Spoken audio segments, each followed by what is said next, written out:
Hello friends, welcome to today's video.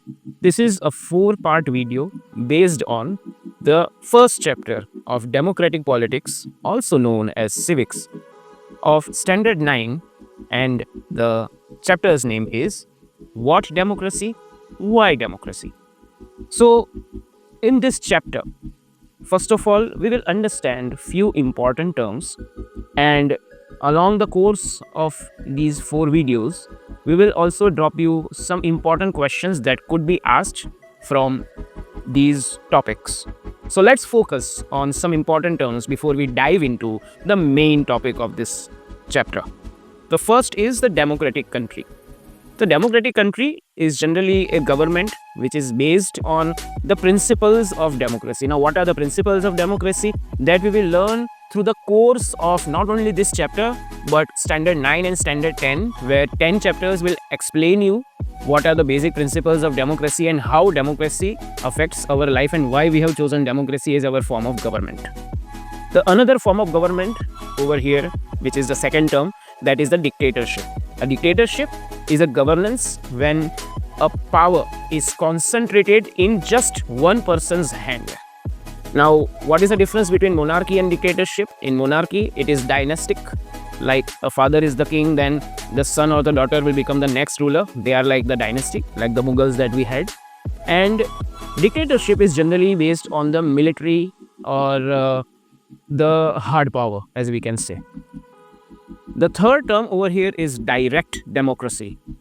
Friends, direct democracy means when the adult citizens, or you can say the citizens, directly participate in forming the laws and policies of any state. Especially if you take example of USA, where they elect the president directly. So that kind of democracy is considered as a direct democracy. Next set of terms, the first term for that is non-democratic country, the country which does not run on the democratic principles, that can be considered as a democratic country. Next is a representative democracy, where the voters elect their representatives and then they administer the affairs of the particular country or a state.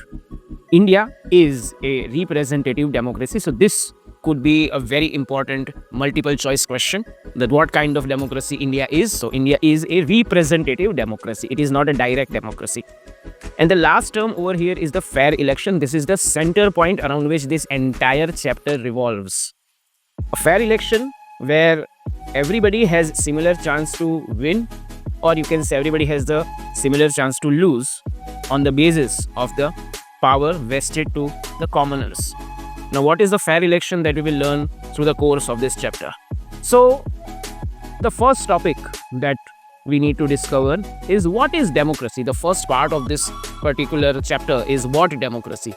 So, according to the definition given by Abraham Lincoln, democracy is the rule of the people, for the people, and by the people. That means we elect our representative or the ruler, and in return, that representative or ruler takes care of the welfare of common people like you and me. So this is a government of the people, run by the people, and it is run for the welfare of the people. So democracy, we can say, ruler is elected through free and fair elections. Now, free and fair election, what are the free and fair elections? We have already seen the term, but we will learn throughout the chapter what exactly do we mean by free and fair elections. Similarly, in a democracy, generally, people enjoy the liberties, the fundamental rights, and these rights are generally protected by the government. So these are the basic idea of the democracy. This can be asked in 2 marks question, that what is democracy or define democracy. So this is one important question from this particular section. Now, when we say democracy, there are definitely certain features of democracy. So we will dive into some case studies that is given in the textbook. The first is our neighbors, Pakistan. Now, what is the case of Pakistan? Now, Pakistan got its independence in 1947 on 14th August, just a day before us. And since then, there has been 78 years, but none of their prime minister has completed a single term. All of them either have been killed or have been dethroned by a military coup. So they have like the mixed bags of people. Now, what actually happened in Pakistan in the year 1999? Friends, year 1999 was a very famous year because it saw the war, the fourth war between India and Pakistan in the name of Kargil War. It started in the month of May and it ended on the 26th July 1999, which we celebrate as the Operation Vijay Day in India. Now what happens is, in July 1999, Pakistan surrenders, and just within a few months, in October 1999, General Pervez Musharraf leads a military coup against then Prime Minister Nawaz Sharif. He is dethroned, and that government was a democratically elected government, and that government is overthrown, and General Pervez Musharraf announces himself as the chief executive, and later on, after a year or two, he makes himself the president of the country. Now, in 2002, they hold a referendum. Now, what is a referendum? Referendum is basically a vote which is held for the general public whether they want to do certain things or not. So that's the referendum, and in that he is granted the presidentship. He is extended the presidentship, and the entire Pakistani media, human rights organization, everybody found that it was a fraud. It was the case of malpractice, but they could not do anything because in 2002 itself, Pervez Musharraf brings the legal framework order. Now, this is a very important question from exam point of view. In 2 or 3 marks, they can ask, what are the provisions of legal framework order? So, first point, you can write that it was announced, or it was issued in the year 2002, amending the constitution. And what are the amendments? The first amendment was that the president could dismiss the national and provincial assemblies. Like we have in India, the Lok Sabha and the Rajya Sabha, they have the national and provincial assemblies which could be dethroned at any time as per the president's will. Now, who was the president? Yes, Mr. Pervez Musharraf. Second provision was made that any civilian cabinet will be supervised by the National Security Council, which was mainly consisted of the military officers.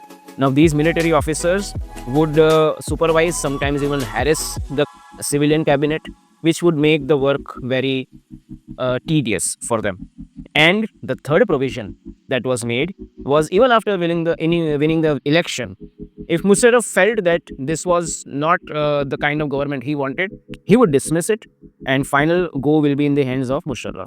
Now, this basically is the exact definition of dictatorship, when the military power holds the entire power of the country and they impose the rule as per their will.